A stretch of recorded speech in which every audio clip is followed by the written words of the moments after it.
You've been told that billionaires are draining Africa, that they are the reasons why Africa is poor, that they make money in Africa but run with it to other developed countries.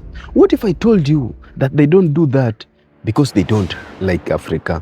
They move the money because the system forces them to move the money. Today, I'll show you the reasons behind this and the one thing that nobody talks about that explains everything. Now, let's start from the obvious one, the currency. Now, imagine starting a company worth $1 billion. And then the currency of your African country drops by 30% in a year. You didn't lose the customers, you didn't lose the business, but you lost your wealth.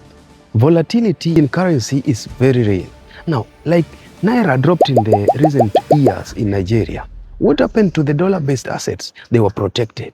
But the local assets, local-based assets, shrunk in global terms. Now, in that case, what do the wealthy do? They hedge.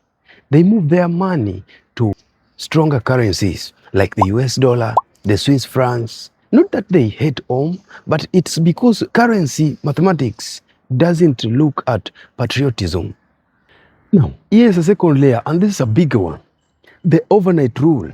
You wake up in the morning, everything has changed. New taxation, new rules, new regulations, new restrictions. If all your fortunes sit in one jurisdiction, then you are exposed. Now, what do the billionaires do? They structure their assets and their fortune into places like United Arab Emirates, United Kingdom, Switzerland. Why? Because in these places they get stronger insurance, predictable enforcements, clear legal system.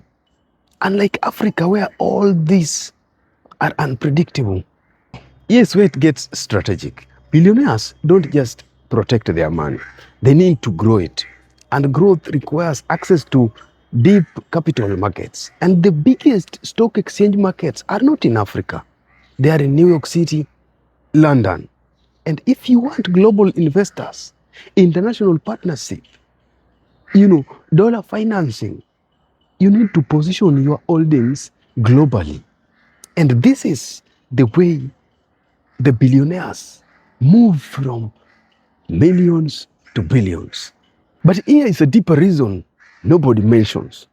And it has nothing to do with safety or return. I'll show you in the last minute, but it will change how you view African wealth entirely. Now, here's the uncomfortable truth though. Extreme wealth and political power are linked in many economies. And when your business or your company is local, you become politically exposed. You can be targeted, you can be used as leverage, you can be pressured, you can even be killed.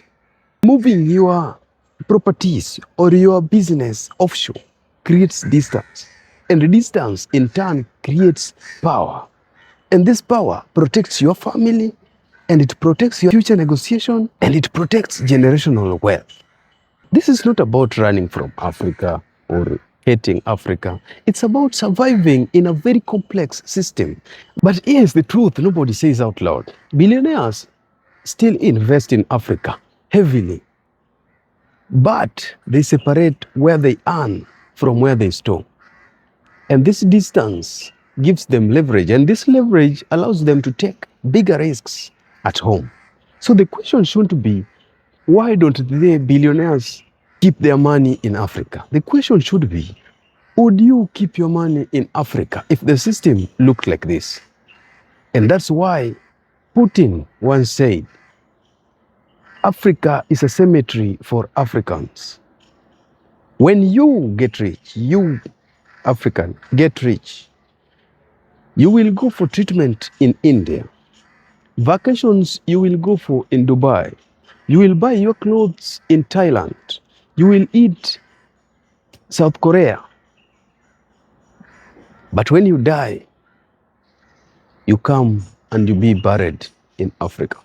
So, would you keep your money in Africa if you were a billionaire? Or you'd rather take it out?